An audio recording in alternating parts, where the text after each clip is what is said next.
다 같이 말씀의 제목을 따라해 주시길 바랍니다. 정답보다는 하나님,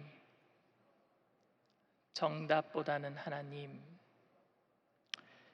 제가 초등학교, 제가 다닐 때는 초등학교라 그러지 아니하고 국민학교라고 했습니다. 그 국민학교 시절에는 거의 모든 시험 문제가 사지선다형 문제로 출제가 되었습니다. 그러다 보니까 확실히 내가 답을 모르더라도 답 속에 그 문제 4개 중에 답이 보여요. 왜냐하면 눈치가 좋은 사람은 답은 좀 틀려 보이거든요. 나머지 3개 사지선다형 중에 3개는 같은 답이고 나머지 하나가 좀 틀려 보이는 거, 확실히 달라 보이는 거, 그거 찍으면 됩니다. 그래도 그 답을 모른다면 연필 굴리면 돼요.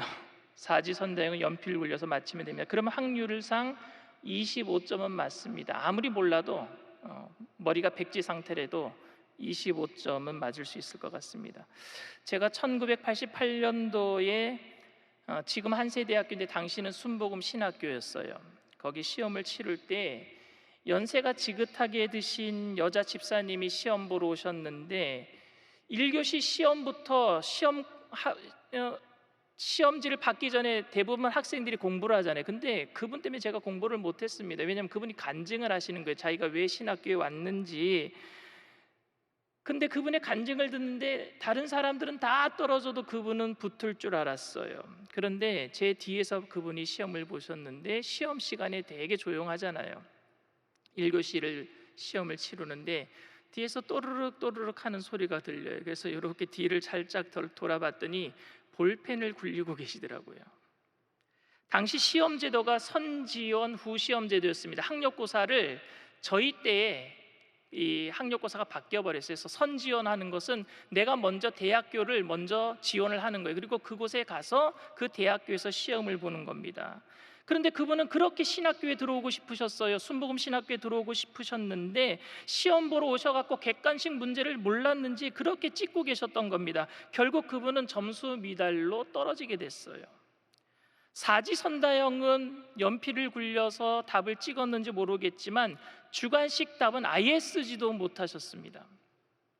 사지선다형에 익숙한 초등학생이 주관식 문제를 몰라서 오답을 쓴 내용 중에 재밌는 것이 있어서 잠깐 웃고 가자고 제가 한번 보여드리겠습니다. 술에 취해 거리에서 큰 소리를 지르거나 노래를 부르는 것을 사자성어로 무엇이라고 하는가? 답은 고성방가죠. 근데 아빠인가 이렇게 적었어요. 신앙의 문제도 여러분 눈치만 있더라도 정답을 뽑아낼 수 있는 사지선다형이었으면 참 좋을 것 같습니다. 아니 사지선다형이 아니더라도 정확하게 답이 보이는 주관식 문제라면 참 좋겠습니다. 그런데 지금의 현실은 답이 없어 보이는 현실이에요. 답이 없는 상황 같아요. 신앙생활 속에서도 답이 없어 보입니다. 점점 악화되는 코로나19 상황을 보면서 더 큰 변이 바이러스가 생기는 상황 속에서 답이 없는 것 같아요. 얼마 전에 어떤 의사가 그런 내용을 가지고 인터뷰한 내용을 제가 본 것이 있는데 지금 선진국들은 다 접종을 거의 다 마쳤잖아요. 1차, 2차까지 마쳤잖아요. 근데 부스트샷이라고 3차 접종을 또 교차 접종을 한다고 합니다. 그런데 그렇게 백신이 남아 돌아가는 선진국들은 3번째도 접종을 하는데 무서워서 변이 바이러스를 이기기 위해서 3번째 접종도 부스트샷을 맞는다고 하는데 그런데 우리나라 같은 경우에는 지금 백신도 못 구하고 있고 또 우리나라보다 더 못한 제3세계 국가, 아프리카 국가들은 아예 1차 접종도 못한 나라들이 많아요. 그러다 보니까 변이 바이러스가 어디서 나오냐면요 그런 곳에서 나온다라는 거예요. 근데 그런 곳에서 변이가 델타뿐만이 아니라 감마, 람다 더 이상한 변이 바이러스가 나올 수밖에 없대요. 왜? 선진국에서 자꾸 부스트샷이라고 접종을 하다 보니까 그럼 이게 악순환이 된다고 합니다. 그러니까 빨리 선진국에서는 그런 남아 돌아가고 있는 백신을 못 사는 나라에 대해 공급을 해달라는 거예요. 근데 답이 없어 보여요.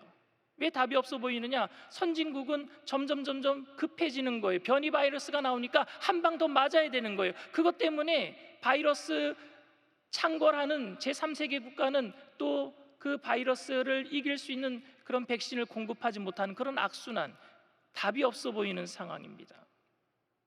언제 끝날지 모르는 우리의 신앙생활에 있어서 고난의 상황, 그것도 답이 없어 보입니다.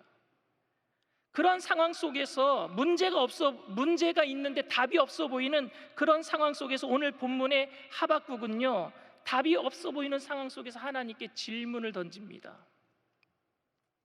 1절부터 하박국 1장 1절부터 4절까지 말씀이에요. 선지자 하박국이 묵시로 받은 경고라. 야훼여, 내가 부르짖어도 주께서 듣지 아니하시니 어느 때까지리이까? 내가 강포로 말미암아 외쳐도 주께서 구원하지 아니하시나이다. 어찌하여 내게 죄악을 보게 하시며 패역을 눈으로 보게 하시나이까? 겁탈과 강포가 내 앞에 있고 변론과 분쟁이 일어났나이다. 이러므로 율법이 해이하고 정의가 전혀 실행되지 못하오니 이는 악인이 의인을 에워쌌으므로 정의가 굳게 행하여짐이니이다. 어떻게 악인이 형통할 수 있습니까? 어떻게 정의가 무너질 수 있습니까? 그런데 하나님은 대답이 없으셔요. 하나님 어찌 대답을 하지 않으시는 겁니까? 왜 구원하지 않으시는 겁니까? 어떻게 내 눈으로 죄악과 패역과 겁탈과 강포를 보게 하시고 정의와 공의가 실현되지 않고 악인들이 잘 되는 것을 보게 하십니까? 라고 묻고 있는 거예요. 하박국 1장을 시작하면서 하박국은 답이 없어 보이는 상황 속에서 하나님께 지금 질문을 던지고 있습니다. 도대체 이 질문들은 어떤 상황 속에서 나온 것일까요? 하박국 선지자가 예루살렘이 아직 멸망하기 전, 그러니까 바벨론이 신흥 세력 국가인 바벨론이 지중해 연안에서 일어나고 아직 세상을 다스리고 있었던 아수르가 망하기 전이었던, 그때 활동했던 선지자가 하박국입니다. 그때 이스라엘을 다스렸던 왕이 있었는데 히스기야, 므낫세, 아몬, 요시야입니다. 여러분들이 알다시피 히스기야는 기도하는 왕이었어요. 기도로 회개하고 자신의 생명을 15년이나 연장시켰던, 그리고 우상을 철폐하기 위해서 노력했던 그런 선왕이었습니다. 그런데 그의 아들 므낫세는요, 이스라엘 남유다에서 가장 악독했던 왕 중에 가장 악독했던 왕이었습니다. 므낫세는 자기 자신의 아들까지 인신제사로 몰렉이라고 하는 인신제사를 드리는 신이 있었어요. 몰렉이라고 하는 신이었는데 그 신에게 바쳤다라고 하는 기록이 있을 정도로 우상 숭배를 이스라엘 전역에 만연하도록 만들었던 사람이 바로 히스기야의 아들 므낫세입니다. 역대하 33장 1절에서부터 6절까지가 므낫세의 행적에 대해서 기록하고 있는데 1절과 6절 한번 보겠습니다. 므낫세가 왕위에 오를 때 나이가 12세라 예루살렘에서 55년 동안 다스리며 55년을 다스렸대. 이 악한 사람이 6절에 뭐라고 얘기하고 있느냐? 또 흰놈의 아들 골짜기에서 그의 아들들을 불 가운데로 지나가게 하며, 이게 불 가운데로 지나간다는 건 뭐냐면요, 인신제사를 드렸다는, 불로 태워 죽였다라는 겁니다. 또 점치며 사술과 요술을 행하며 신접한 자와 박수를 신임하며 야훼 보시기에 악을 많이 행하여 야훼를 진노하게 하였으며, 이게 므낫세가 한 일이에요. 이런 악독한 왕이 므낫세가 장작 55년을 통치합니다. 이스라엘을요. 근데 그 므낫세가 죽고 난 후에 아몬이라고 하는 므낫세의 아들 아몬이 들어섰는데, 아몬은요 므낫세의 뒤를 이어서 또 포악하게 행동합니다. 이스라엘 백성들이 전부 다 우상을 섬길 수 있도록 아버지 우상 숭배의 뒤를 이어갔습니다. 이때 신실한 선지자들은 모두 다 자취를 감춰버리고 말았어요. 하나님의 말씀을 전하면은 듣지도 않았고요. 그리고 이스라엘 그 왕궁이 잘 된다, 우리는 정말 이제는 복받았다라고 하는 거짓 선지자들이 판을 치니까, 신실한 선지자가 말을 하면요 거짓 선지자가 나와서 그들을 잘못된 선지라고 도리어 욕을 하니까, 핍박을 받으니까, 그래서 결국 자취를 감추고 말았어요. 히스기야, 하박국과 같은 선지자, 예레미야 같은 선지자가 자취를 감추고 말았습니다. 그런데 그 아몬이 반역을 일으킨 신복들에 의해서 살해를 당하고 말아요. 왕이 된 지 2년 만에. 결국 죽고 맙니다. 그리고 나서 아몬의 아들 요시야가 8살 때에 왕위에 즉위하게 되는 거예요. 요시야가 8살 때, 어린 나이에. 근데 요시야는요 16살 때에 하나님의 은혜를 체험하게 됩니다. 그리고 이스라엘의 우상을 척결하기 위해서 굉장한 노력을 합니다. 그러다가 국가 대제사장이었던 힐기야가 성전을 청소하는 거예요. 성전을 청소하다가 그때 율법서를 발견해요. 그러니까 여러분, 얼마나 율법서를 안 봤던 거예요. 하나님의 말씀을 안 본 거예요. 성전 안에 율법서가 있었는데, 하나님의 말씀이 있었는데 그 율법서를 보지도 않았어요. 그런데 hil기야가 성전 대제사장이 청소하다가 율법서를 발견했어요. 그게 뭐냐? 디트로노미, 신명기 법전입니다. 그걸 발견해 가지고 hil기야가 요시야 왕에게 갖고 나왔어요. 그때가 26살 때예요. 요시야가 26살 때. 26살 때의 hil기야가 대제사장이 그 율법서를 요시야 앞에서 읽어줍니다. 그 읽을 적에 요시야가 옷을 찢어요. 하나님의 말씀을 처음 들은 거예요. 우리가 이렇게 범죄했구나. 옷을 찢고 눈물을 흘리면서 통에 자복하면서 이전에 없었던 종교개혁을 일으킵니다. 그 전까지는 자기 생각으로 종교개혁을 했어요. 이렇게 하면 하나님이 기쁘시겠구나 하고 종교개혁을 일으켰는데, 이제는요, 말씀에 의한 종교개혁을 일으킵니다. 하나님이 싫어하는 거 다 없애버려요. 그래서 그동안 하지 못했던 것이 뭐냐? 집집마다 산당이 있었어요. 그 산당까지 다 없애버립니다. 아무도 하지 못했던 일을 요시야가 하는 거예요. 대단한 일이 벌어졌어요, 여러분. 그동안의 종교개혁은 많은 사람들이 자기 생각으로 했어요. 그런데 요시야의 종교개혁은 하나님의 말씀에 의거한 종교개혁이었습니다. 이때 등장한 선지자가 예레미야와 하박국이에요. 드디어 신실한 선지자가 나타나기 시작했습니다. 하나님의 말씀대로 살아가는 이스라엘 백성들을 보게 된 거예요. 한 왕이 변화되니까 나라 전체가 변화되고 부흥되는 것을 봤어요. 선지자들이 원했던, 신실한 선지자들이 원했던 일들이 드디어 일어나고 말았습니다. 그래서 하박국이 기뻐했어요. 예레미야가 기뻐했어요. 하나님의 때가 온 것이라고 여겼습니다. 그런데 요시야가 39살 되던 해에 애굽 왕 느고가 아수르를 치러 올라갈 테니까 길을 좀 내달라고 이스라엘에게 요청을 합니다. 여러분, 그런데 애굽이 아수르를 치러 올라갈 적에 이스라엘에게 길을 열어달라는 건 뭐예요? 너희들을 짓밟고 올라가겠다는 뜻입니다. 결국엔 이스라엘은 쑥대밭되는 거예요. 그래서 요시야는요, 할 수 없이 전쟁에 나갑니다. 애굽과 전쟁을 치르는 거예요. 왜? 아수르를 통과하겠다라는 것은 뭐예요? 옛날에 대동아 전쟁을 일으켰던 일본이 우리나라에게 뭐라 해서 중국에 쳐들어갈 테니까 너희가 길을 좀 열어달라. 임진왜란 때 중국을 쳐들어갈 테니까 길을 좀 열어. 이게 길을 열어달라는 거예요? 아니, 우리나라를 밟겠다라는 거잖아요. 마찬가지죠. 그래서 요시야는요, 전쟁에 나가는 거예요. 39살이에요. 애굽을 막아섭니다. 그런데 전쟁에 나갔다가 그 젊은 나이에 화살을 맞고 죽어요. 피를 너무 많이 흘려서. 결국 허망하게 죽고 맙니다. 하박국은요, 너무너무 마음이 아팠어요. 시작도 못 해본 거예요. 종교개혁이 이제 시작했는데, 그 왕 때문에 이스라엘이 변화될 수 있었는데 시작도 못 해보고 꽃다운 나이에 생을 마감해버리는 요시야의 모습을 보면서 절규하는 겁니다. 하박국이 지금 절규하고 있어요. 그 다음에 이어서 왕이 된 사람이 요아스입니다. 요아스는 요시야의 종교 개혁을 보고 자라난 아들이에요. 그럼에도 불구하고 다시 우상 숭배로 달려가고 맙니다. 애굽에게 잘 보이기 위해서, 아수르에게 잘 보이기 위해서, 하나님에게 잘 보일 이유가 없었던 것 같아. 눈에 보이지 않는 하나님보다는 눈에 보이는 왕들에게 잘 보이기 위해서 애굽 왕을 섬기고, 바로 이 일 때문에 하박국은요, 오늘 1장에서 절규했던 거예요. 이 절규는 오늘날 우리 성도들의 절규입니다. 왜 선한 사람은, 그렇게 착한 사람은 하나님이 그렇게 빨리 데리고 가시는지, 왜 악한 사람은 오래 살면서 그렇게 형통하는지. 어떤 교회에 좋은 목사님이 오셨어요. 그런데 그 목사님이 병에 걸려서 일찍 돌아가시고 말았어요. 성도들이 절규합니다. 하나님 좋은 분 보내주셨는데 이제 우리가 부흥할 수 있는데 왜 이렇게 일찍 데리고 가십니까? 그런데 후임 목사님이 오셨는데 교인들과 갈등만 일으킵니다. 그때 절규하지 않겠어요?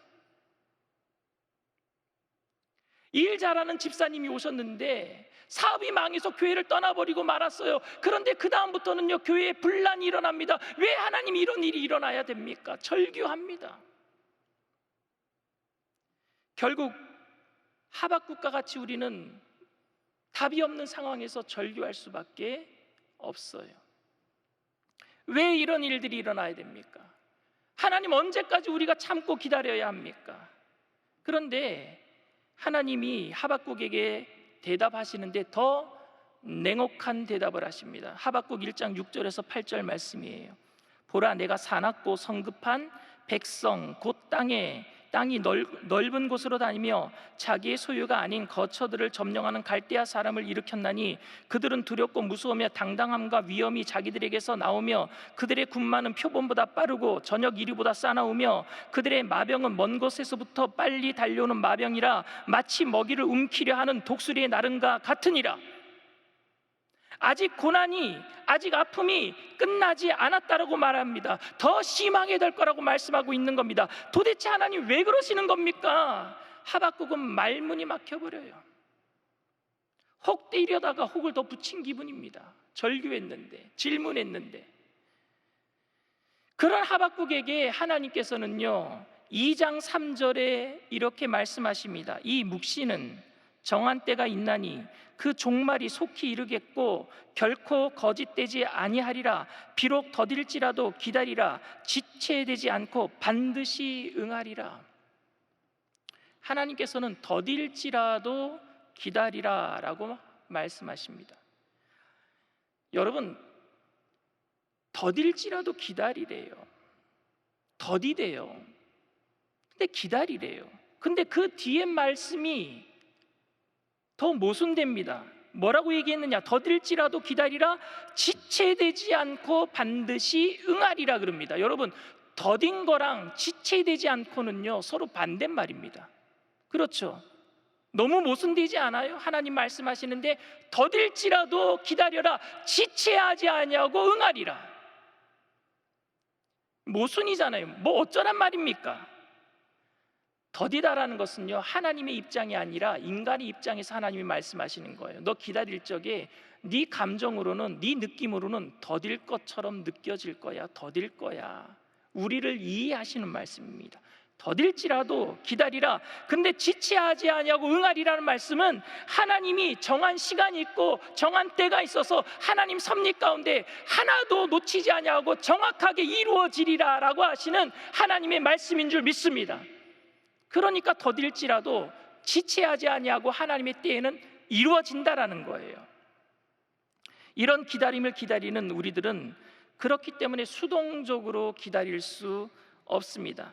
그저 넋놓고 하늘만 바라보면서 기다릴 수 없습니다. 신앙인들의 기다림은요 엄청난 운동력이 있어야 돼요. 다니엘서의 마지막 절 12장 마지막 절 결론이 뭡니까? 가서 기다리라예요. 가서 기다리라. 다니엘이 엄청난 환상을 봐요. 세계사에 되어질 환상을 봐요. 370년 동안 이루어질 환상을 봐요. 그런데 그 환상을 봤어요. 열 왕들이 일어나고 열 왕국들이 무너지고 왕들이 일어나고 왕들이 무너지는 그 환상을 봤어요. 그런데 그 환상을 본 다음에 하나님이 마지막에 하신 말씀이 가서 기다리라예요. 가서 기다리라. 영어로는 go your way till the end. go your way. 네 갈 길 가라는 거예요. 세상 끝날까지. 가서 기다리라라는 의미는 가서 네 할 일 하라는 얘기예요.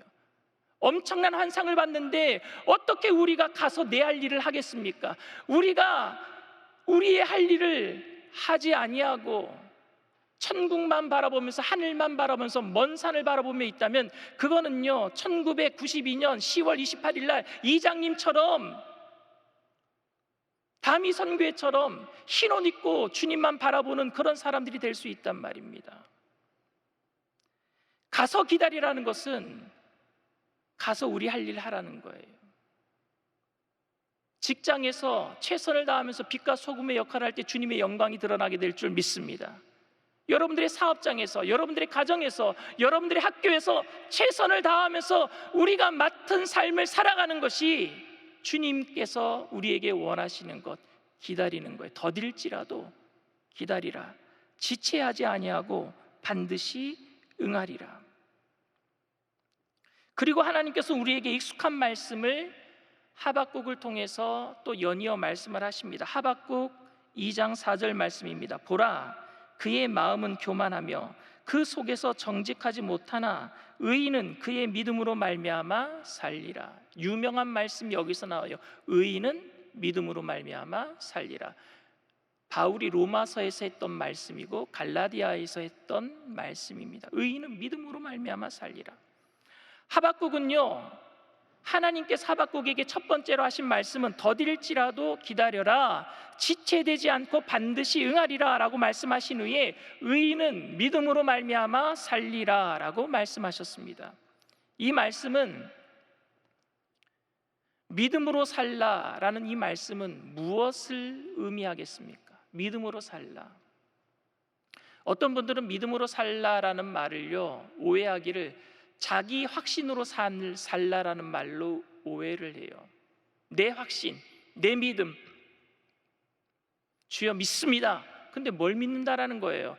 자기가 확신하고 있는 걸 믿고 있지는 않습니까? 그건 믿음이 아니에요. 여러분들이 잘못 확신하고 있는 것을 믿음이라고 한다면은 하나님은 그것을 여러분들에게 주신 믿음이 아닌데, 내가 확신하는 거예요. 내가 좋아하는 것을 확신하는 거예요. 주님이 좋아하는 뜻이 아닌데 나는 확신하고 있어요. 그러면 그게 믿음이겠습니까? 그건 내 확신이지. 다른 말로 하면 아집이고요, 고집입니다. 그리고 믿음을요, 감정이라고 생각하는 분이 있어요. 근데 믿음은 감정이 아닙니다. 여러분들은 감정에 기복이 있잖아요. 저도 기복이 있어요. 아침에 좋았다가 저녁에 싫을 때도 있어요. 그러면 감정의 기복이 따라서 하나님이 있을 수도 있고 하나님이 없을 수도 있습니까? 믿음은 감정도 아닙니다. 그리고 믿음을 자기의 종교적인 열심이라고 생각하는 사람들도 있습니다. 근데 여러분, 종교적인 열심이 믿음입니까? 여러분들이 빠지지 않고 예배에 참석하는 게 믿음이에요? 여러분들이 빠지지 않고 하루에 몇 장씩 10장씩 성경 읽는 게 믿음입니까?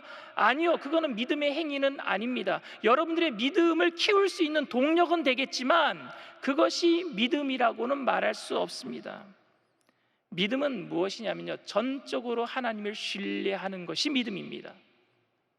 믿음은 전적으로 하나님을 신뢰하는 거예요. 내 확신이 아니더라도, 내가 좋아하는 것이 아니더라도 하나님 좋아하시면 내가 전적으로 신뢰하면서 내가 좋아하는 것을 내려놓는 것, 이게 믿음이에요. 내 감정과는 상관없이, 아침에는 하나님이 있는 것 같고 저녁에는 하나님이 없는 것 같은 내 감정의 변화와는 상관없이 그래도 하나님은 여전히 계시는 분이라고 믿는 것, 하나님을 신뢰하는 것, 그것이 믿음인 줄 믿습니다. 여러분들이 종교 생활을 열심히 하지 않더라도 하나님이 여러분들을 사랑하셔서 여러분들의 모든 삶 가운데 영혼이 잘 되고 범사가 잘 되게 해주신다라고 믿는 것, 그것이 믿음입니다. 전적으로 하나님을 신뢰하는 것. 하박국이 경험한 상황에서 우리가 생각하는 믿음은 쪼그라들 수밖에 없어요. 하박국이 지금 경험하고 있는 상황 속에서 자신이 가지고 있는 감정으로는 그 믿음이 쪼그라들 수밖에 없어요.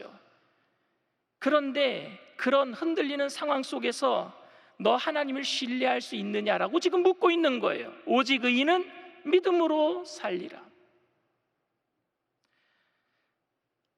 하박국은 하나님에게 정답을 듣지 못했습니다. 악이 왜 성행합니까? 선은 왜 금방 사라집니까? 어떻게 이렇게 불합리한 상황이 계속 지속될 수 있습니까? 언제까지 기다려야 합니까? 어떻게 악이 창궐하고 선은 그냥 시작도 못하고 끝나버립니까? 라고 물었어요. 그런데 하나님께서는 더딜지라도 기다려라, 지체되지 않고 반드시 이루어지리라. 그리고 의인은 믿음으로 말미암아 살리라. 악이 왜 창궐하는지, 선이 왜 금방 없어지는지 이유를 물었는데 이유를 설명하지 아니하고 그저 이렇게 대답하십니다. 그런데 동문서답과 같은 답을 들은 하박국은요, 3장에 가서 그의 기록이 찬송의 시로 변화되고 맙니다. 오늘 읽은 본문 말씀이에요. 하박국 3장 17절에서 19절 말씀입니다. 비록 무화과 나무가 무성하지 못하며 포도나무의 열매가 없으며 감람나무에 소출이 없으며 밭에 먹을 것이 없으며 우리의 양이 없으며 외양간에 소가 없을지라도 나는 야훼로 말미암아 즐거워하며 나의 구원의 하나님으로 말미암아 기뻐하리로다. 주 야훼는 나의 힘이시라. 나의 발을 사슴과 같게 하사 나를 나의 높은 곳으로 다니게 하시리로다. 이 노래는 지휘하는 사람을 위하여 내 수금에 맞춘 것이니라. 아멘. 어떻게 이렇게 갑자기 하박국이 온순해지고 절대 긍정, 절대 감사가 넘치는 사람이 될 수 있었겠습니까? 그것은 자신이 원했던 정답을 듣지 못했지만 하나님을 만났기 때문입니다. 하나님을 만났기 때문이에요. 하박국은 하나님을 만날 때의 경험을 이렇게 기록하고 있습니다. 하박국 3장 16절 말씀이에요. 내가 들었으므로 내 창자가 흔들렸고 그 목소리로 말미암아 내 입술이 떨렸도다. 무리가 우리를 치러 올라오는 환난 날을 내가 기다림으로 썩이는 것이 내 뼈에 들어왔으며 내 몸은 내 처소에서 떨리는도다. 하박국은요, 하나님께서 자신이 이렇게 묻는데 대답하실지 꿈에도 상상 못했어요. 하나님의 목소리가 자신의 귓가에 들릴지 상상도 못했습니다. 그저 이유나 좀 알았으면 좋겠다라는 심정으로 물었던 거예요. 그런데 하나님께서 친히 하박국에게 말씀해 주신 것입니다. 얼마나 여러분 놀랍습니까? 얼마나 그 앞에서 떨렸겠습니까? 사실 우리가 정답이 없는 이 세상 속에서 진짜 원하는 것은요, 정답을 듣는 것보다는 하나님 만나는 것 아니겠습니까? 하나님께서 우리와 함께 계시는 것 아닙니까? 합리적인 이유가 설명되었다고 할지라도 하나님께서 함께 하시지 않는다면 또 다른 문제가 밀물 밀려오듯이 또 우리들에게 밀려올 텐데요. 그러나 우리에게 합리적인 이유가 설명되지 않아도 하나님께서 함께 하신다는 사실만 알 수 있다면 모든 문제와 불합리와 악조건 가운데서도 우리는 안정을 찾을 수 있어요. 왜냐? 풍랑 위에 자정하신 예수님과 함께 있는 제자들이 안정을 찾았기 때문에 우리들도 그렇게 할 수 있단 말입니다. 풍랑은 이뤄요. 그런데 풍랑에 예수님이 계시면은 제자들은 안정할 수 있단 말입니다. 평안할 수 있단 말입니다. 풍랑이 왜입니까? 이유가 중요한 게 아니라 풍랑 속에 주님이 계시느냐 안 계시느냐, 그분이 지금 나와 함께 계시느냐 안 계시느냐, 이게 더 중요하지 않겠어요? 사랑하는 청년 여러분, 여러분들은 정답을 찾으러 교회에 오셨습니까? 아니면 하나님을 만나러 교회에 오셨습니까? 인생에 문제가 많잖아요. 질문할 게 많잖아요. 목요일 날 제가 8시 30분에 여러분들이 설교에 묻는 것에 대해서 답해 주는 시간이 있잖아요. 근데 질문이 엄청 올라오더라고요. 질문 많잖아요. 왜 이런지. 인생의 크나큰 문제의 정답을 알게 되면 여러분들은 그 정답대로 살아갈 수 있는 용기가 있으십니까? 자신이 있으십니까? 인생에 있어서 가장 큰 문제는 정답을 모르는 것보다 정답을 알지만 정답대로 살아가지 못하는 것 아닙니까? 저도 말씀을 알고 정답을 아는 게 많아요. 그런데 그 말씀대로 정답대로 살아가지는 못하는 내 자신을 발견하면요, 또 자존감이 무너지고 또 쓰러지고 맙니다. 그렇기 때문에 우리에게는 무엇이 필요하느냐? 정답을 아는 것보다, 이유를 아는 것보다 능력 되시는 주님과 날마다 함께 동행하는 것이 우리에게 필요한 줄 믿습니다. 그것이 가난한 심령으로 주님을 찾는 자들에게 얻을 수 있는 예수님께서 말씀하신 8복 중에 첫 번째 복, 심령이 가난한 자는 복이 있나니 천국이 저희 것임이라, 이 말씀인 줄 믿습니다.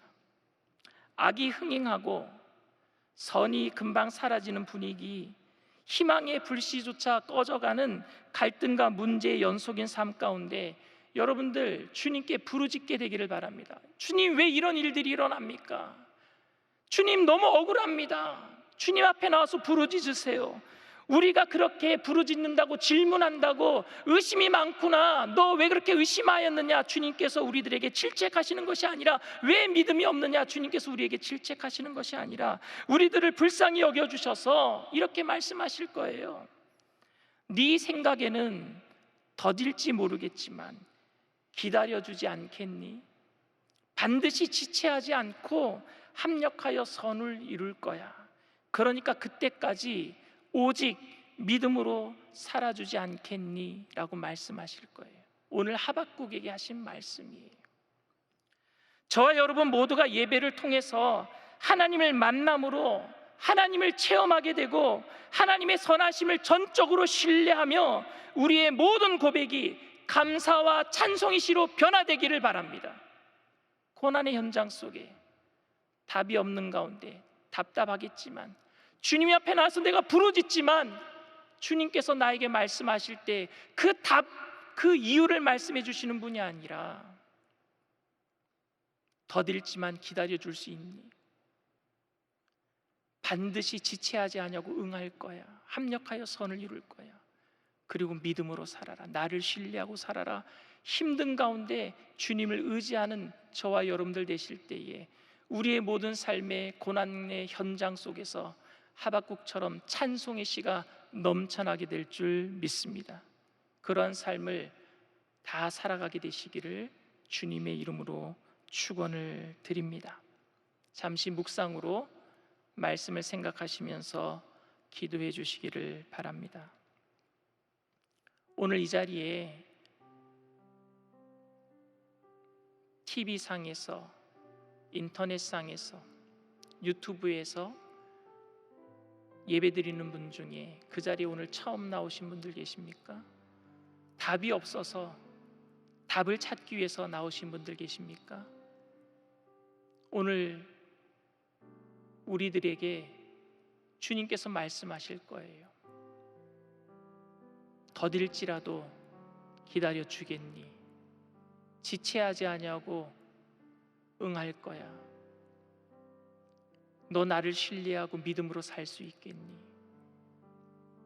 주님만이 정답이 되십니다. 길이요 진리요 생명 되시는 주님을 여러분들, 오늘 여러분들 마음에, 여러분들의 삶에, 여러분들의 모든 것의 주인으로 맞이해 주시길 바랍니다. 그러면 여러분들의 모든 삶이 달라질 거예요.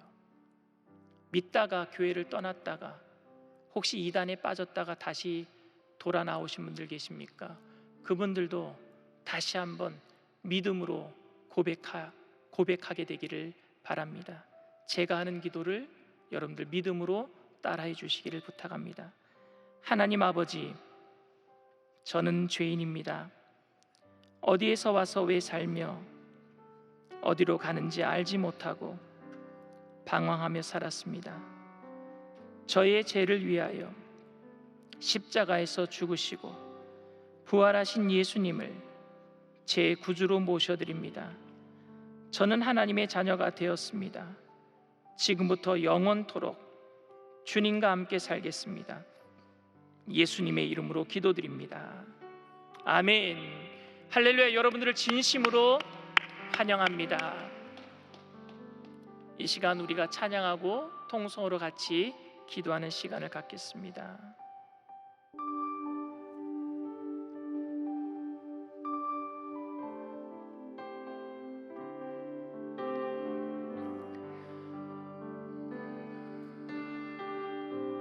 나의 소망 되신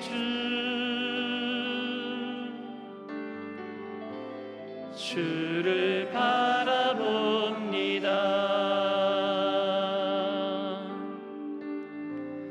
다시 오실 나의 왕 예수,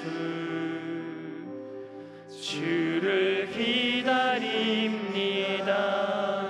나의 소망 되신 주, 나의 소망 되신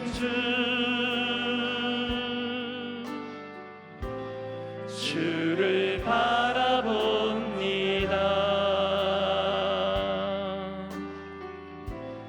다시 오실 나의 왕 예수,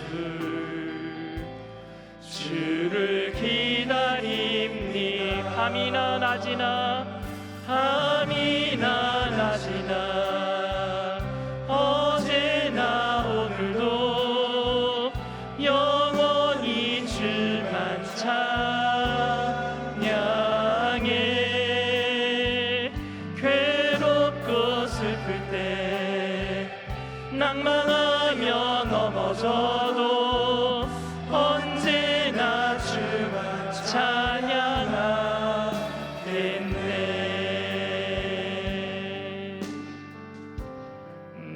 나의 소망 되신 주를 바라봅니다.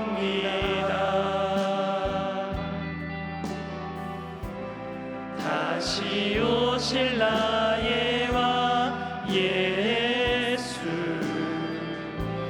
주를 기다립니다. 밤이나 낮이나 밤이나 낮이나 어제나 오늘도 영원히 주만 찬양해.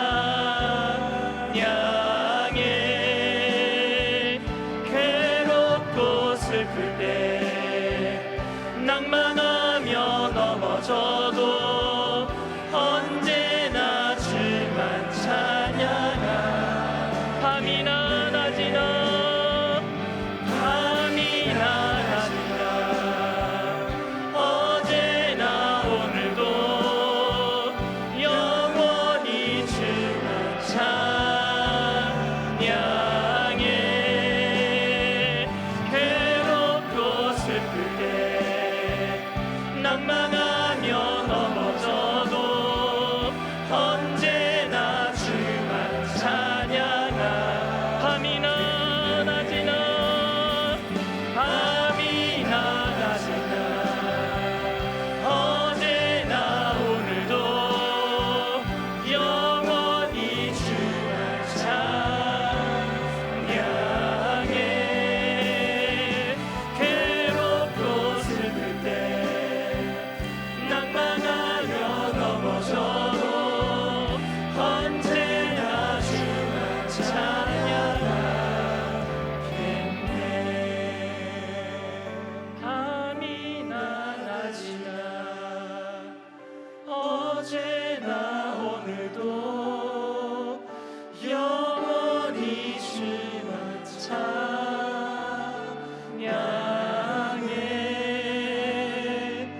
괴롭고 슬플 때 낭만하여 넘어져도 언제나 주만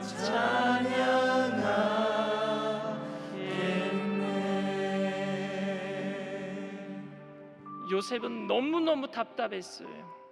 답이 없는 상황이었어. 형제들이 왜 자기를 팔았는지, 왜 노예로 팔려갔는지, 그렇게 열심히 일했는데 왜 누명을 쓰고 또 감옥에 갇혔는지 하나님이 대답하지 않으셔요. 그런데 그때 하나님이 함께 해주셔요.